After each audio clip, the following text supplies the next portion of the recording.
उल्लू सच में बहुत ही दिलचस्प शिकारी पक्षी होते हैं। वो अपने रहस्यमयी स्वभाव के लिए जाने जाते हैं। बहुत से लोगों को ये काफी आकर्षक जीव लगते हैं। इन पक्षियों की आवाज तो अक्सर सुनाई देती है, पर ये हमेशा दिखाई नहीं देते। इनमें कुछ खास बातें होती हैं जो इन्हें दूसरों से अलग बनाती हैं। उल्लू अपनी जीवन शैली के हिसाब से बिल्कुल परफेक्ट होते हैं। उनकी शांत उड़ान उनके रहस्य को और बढ़ाती है। वे रात के आसमान के माहिर शिकारी होते हैं। ये वीडियो उनकी कमाल की दुनिया के बारे में बताएगा। आइए इन शानदार पक्षियों के बारे में और जानते हैं। स्ट्रिगिफॉर्म्स ऑर्डर मुख्य रूप से दो जीवित फैमिलीज में बंटा हुआ है।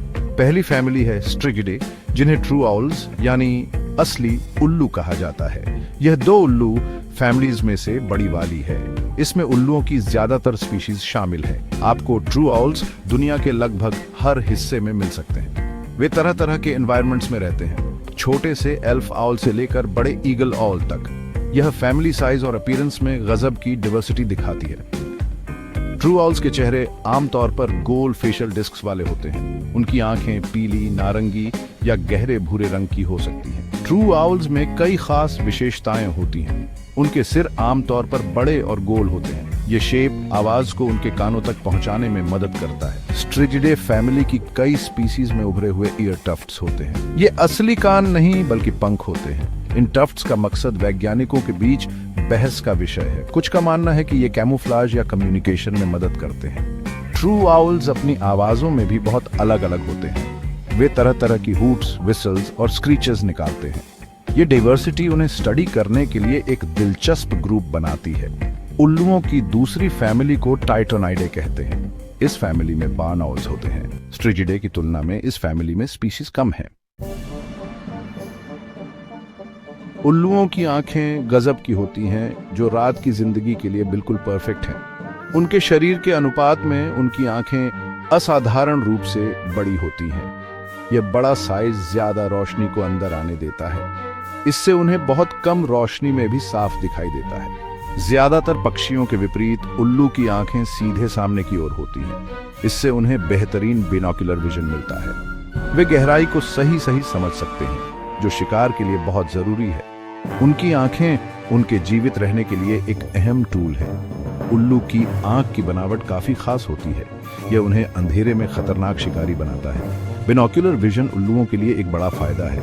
इसका मतलब है कि दोनों आंखें एक ही समय में एक ही चीज पर फोकस कर सकती हैं। इससे उल्लू के लिए एक 3 डायमेंशनल इमेज बनती है। इससे वे दूरियों का अंदाजा बड़ी सटीकता से लगा पाते हैं। यह काबिलियत शिकार पर झपट्टा मारते समय बहुत जरूरी होती है। उन्हें ठीक ठीक पता होना चाहिए कि उनका टारगेट कहां है। गहराई की सही समझ एक सफल शिकार पक्का करती है। हालांकि उनका फील्ड ऑफ विजन कुछ पक्षियों की तुलना में छोटा होता है, लेकिन एक शिकारी के लिए फोकस्ड बिनोक्युलर व्यू ज्यादा जरूरी है। ये विजुअल एक्यूटी उन्हें बेहद असरदार शिकारी बनाती है। उल्लू की आंख की अंदरूनी बनावट भी दिलचस्प है। उनकी आंखों में रॉड सेल्स की मात्रा बहुत ज्यादा होती है। रॉड सेल्स रेटिना में फोटो रिसेप्टर सेल्स होते हैं। उल्लू की चोंच एक मजबूत और जरूरी औजार है। ये छोटी, मजबूत और नीचे की ओर तेजी से मुड़ी हुई होती है। ये डिजाइन उनकी नजर में रुकावट नहीं डालता। ये खाते समय पंखों को चोंच से दूर भी रखता है। चोंच का मुख्य इस्तेमाल शिकार पकड़ने के लिए नहीं होता, बल्कि इसका इस्तेमाल मांस को छोटे टुकड़ों में फाड़ने के लिए होता है।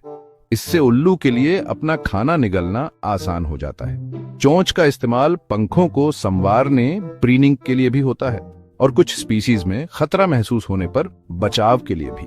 यह एक मांसाहारी पक्षी के लिए बिल्कुल परफेक्ट औजार है। उल्लुओं के पास खतरनाक टैलन्स, पंजे होते हैं। ये उनके पंजों के सिरों पर तेज मुड़े हुए नाखून होते हैं। टैलन्स उल्लू का शिकार पकड़ने का मुख्य हथियार है। वे अविश्वसनीय रूप से मजबूत होते हैं और जबरदस्त दबाव डाल सकते हैं। इससे वे अपने शिकार को तेजी से पकड़कर मार सकते हैं। ज्यादातर उल्लुओं के पंजों की बनावट ज़ाइगोडैक्टिल होती है। इसका मतलब है 2 उंगलियां आगे की ओर और 2 पीछे की ओर होती हैं। इससे पकड़ असाधारण रूप से मजबूत और सुरक्षित होती है। बाहरी पिछली उंगलियों में से एक जरूरत पड़ने पर आगे की ओर घूम सकती है। यह एडेप्टेबिलिटी बैठने और अलग अलग शिकार को पकड़ने में मदद करती है। उल्लू के पंख भी एडेप्टेशन का एक और कमाल है। वे गजब के मुलायम और घने होते हैं। यह मुलायमियत उड़ान के दौरान आवाज को दबाने में मदद करती है।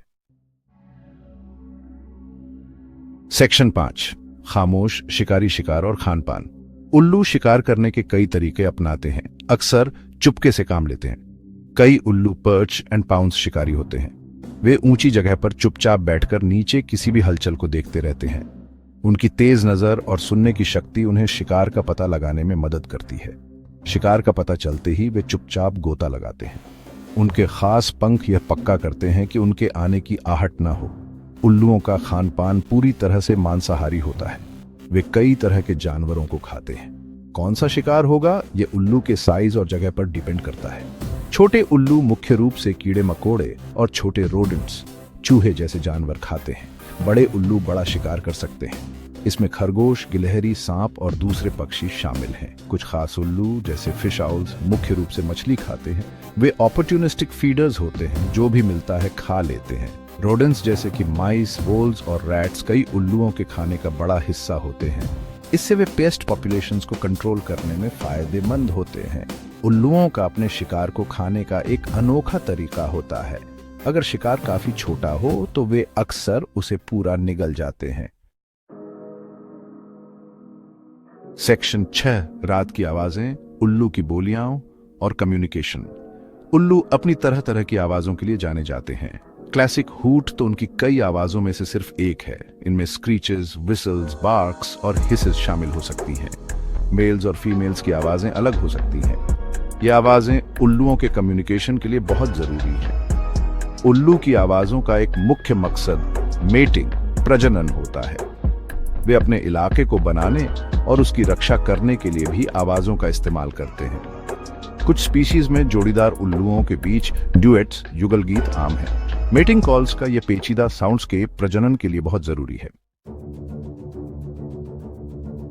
सेक्शन 7, भारत के उल्लू पंख वाले निवासी। भारत में उल्लुओं की बहुत सारी स्पीसीज पाई जाती हैं। यह हमारा सौभाग्य है। ये दिलचस्प पक्षी देश भर में अलग अलग इकोसिस्टम्स में रहते हैं। हिमालय से लेकर दक्षिण के जंगलों तक उल्लू पाए जाते हैं। एक मशहूर निवासी है इंडियन ईगल आउल। इसका साइंटिफिक नाम है। यह एक बड़ा उल्लू है जिसके उभरे हुए ईयर टफ्ट्स होते हैं। इसे पथरीली पहाड़ियां, घाटियां और खुले झाड़ीदार जंगल पसंद है। इंडियन ईगल आउल की आवाज गहरी और गूंजने वाली हूट जैसी होती है। यह एक ताकतवर शिकारी है जो रोडेंट्स और छोटे पक्षियों का शिकार करता है।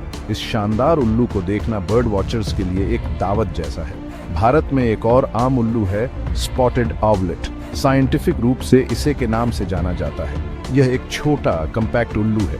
इसमें उभरे हुए ईयर टफ्ट्स नहीं होते। स्पॉटेड ओवलेट्स अक्सर इंसानी बस्तियों के पास पाए जाते हैं। वे गांवों, कस्बों और यहां तक कि शहरों में भी अच्छे से ढल जाते हैं। वे अक्सर पेड़ों के खोखल या पुरानी इमारतों में डेरा डालते हैं।